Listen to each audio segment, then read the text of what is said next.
बिस्मिल्लाहिर्रहमानिर्रहीम। अस्सलामु अलैकुम वरहमतुल्लाहि वबरकातुहू। दोस्तों, पेश खिदमत है रिस्क में बरकत के लिए सूरह कौसर का किस्मत बदल देने वाला ये वजीफ़ा।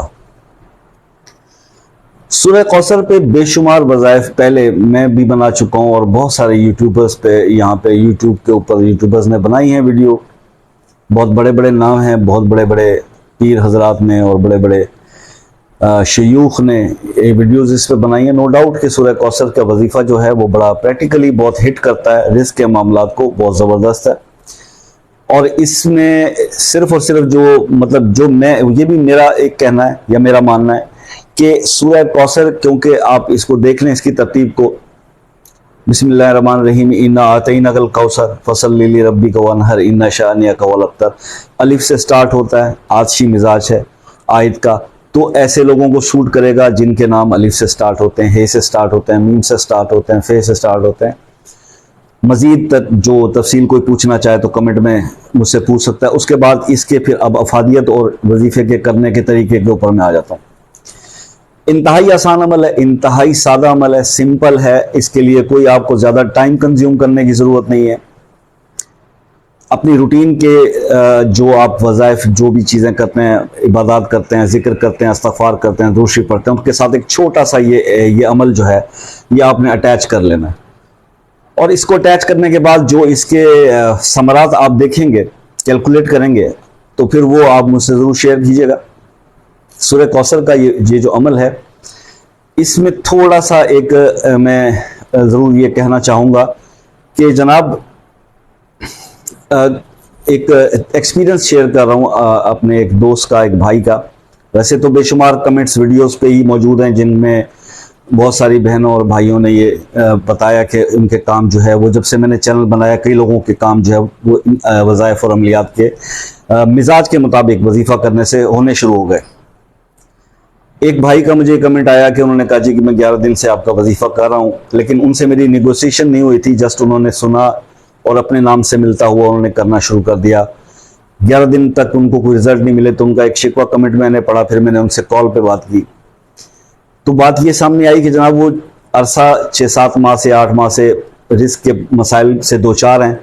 तो इस अरसे के दौरान ना उन्होंने इसी तरह यूट्यूब से देख के बेशुमार जो है अमलियात वज़ाइफ जो है वो उसमें कर लिए थे, जो कि शायद उनके मिजाज को भी सूट नहीं करते थे, क्योंकि इतने डिटेल में ना कोई बताता है ना किसी के पास टाइम है। यहाँ तो सिर्फ इतना टाइम लोग निकालते हैं मुश्किल से कि यूट्यूब पे बस 10-20 मिनट की वीडियो जो है वो बनाकर वो भी किसी टीम को दे दी जाए जो खुद ही ऐसी होकर के अपलोड कर दे।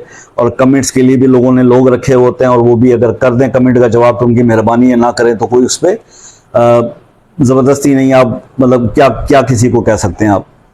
आप एक कमेंट ही कर सकते हैं ना किसी वीडियो के ऊपर, अच्छा या बुरा। अब उसका जवाब देना या ना देना वो तो उसकी मर्जी है, जो उस चैनल को रन कर रहा है, तो वो सुनना गवारा नहीं करते। वीडियो अपलोड की उनका काम खत्म हो गया। तो उन्होंने ऐसे कई वज़ाइफ जो है वो देख दाख के करके और किया हुआ था बहुत कुछ।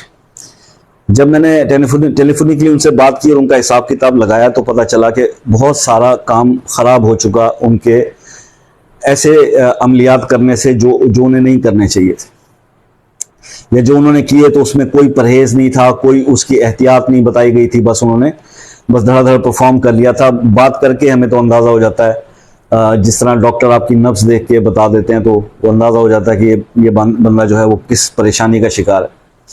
तो अब उन्हें सबसे पहले मैंने ये कहा कि भाई सबसे पहले आप कुछ भी ना करें। ये 11 दिन का एक ऐसा, जो हमें हर अक्सर दोस्तों को बताता हूँ जो ये वज़ाइफ कर करके थक गए हैं, तो 11 दिन तो आप सिर्फ जो है ना वो इन असरात को उतारने के लिए जो मैं आपको अमल बताता हूँ वो कर लें। जब ये नेगेटिव जो आप पे असरात हैं वो जब सब उतरेंगे ना, तो उसके बाद आपके काम खुद ब खुद सीधे होना शुरू हो जाएंगे।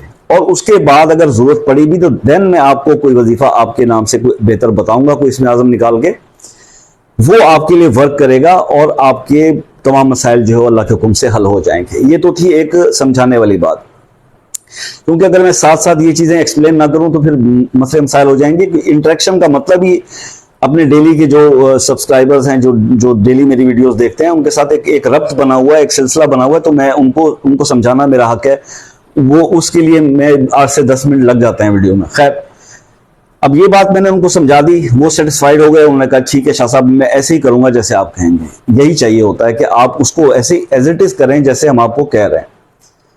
उसके बाद आ जाएं कि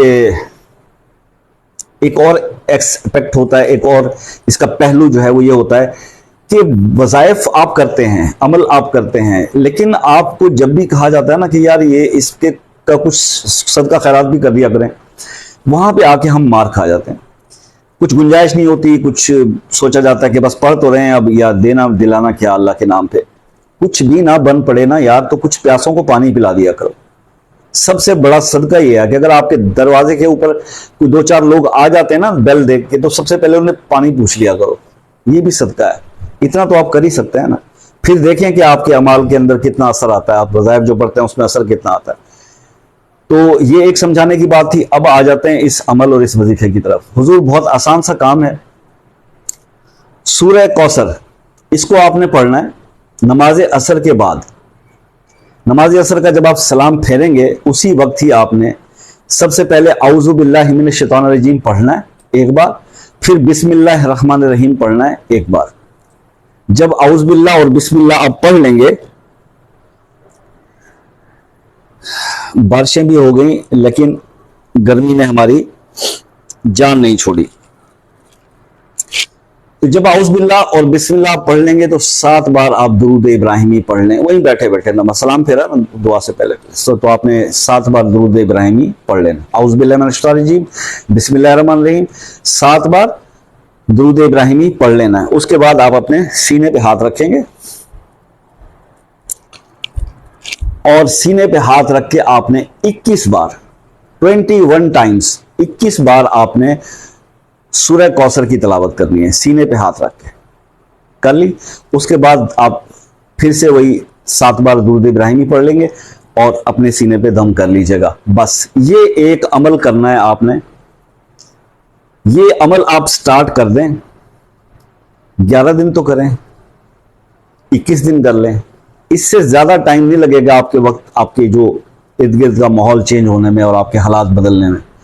इतना क्विकली और इतना फास्टली इफेक्ट करेगा ये वाला अमल आपको कि इंशाल्लाह उम्मीद बड़ी है कि 11 के बाद आपको 21 दिन तक जाने की जरूरत। लेकिन फिर वही बात है कि जो अगर ये वजीफा आपके लिए वर्कआउट कर लेता है, ये आपके लिए काम कर जाता है, तो फिर इसको छोड़ने का तुक ही नहीं है ना भाई। बेशुमार अमल करके देख लिए, बेशुमार वज़ाइफ करके देख लिए, उससे रिजल्ट नहीं बना, काम नहीं बना। इस अमल ने अगर आपको रिजल्ट दे दिए, देन इसको लीव करने की तो रीजन ही कोई नहीं ना। आप असर की नमाज की पाबंदी, नमाज की तो वैसे ही करनी है। मतलब जो नमाज की पाबंदी नहीं करता तो माज़रत के साथ वज़ाइफ उसके लिए नहीं होता। उसके बाद फिर आपने इस असर के बाद इस अमल को अपना एक लाइफ स्पैन, अपनी हिस्सा बना लिया जिंदगी का। इसको छोड़े ही नहीं, हालात खराब होंगे ही नहीं। वो कहा जाता है कि जब मुश्किल वक्त आ जाए तो सदका दिया करें। और मेरा ये मानना है कि आप जिंदगी में अक्सर सदकात करते रहें तो मुश्किल आएगी नहीं आप पे। मतलब रूटीन बना लेना, सदका करना अपने आप से, अपने ऊपर से, अपने घर वालों का सदका देना।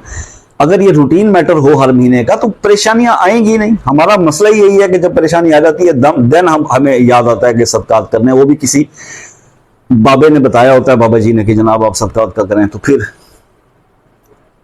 तो मेहरबानी करें, कोशिश करें कि बिफोर टाइम जो है वो, जिस तरह सर्दी और गर्मी के मौसम का आप एहतियात करते हैं ना, इसी तरह से सदकात देते रहा करें।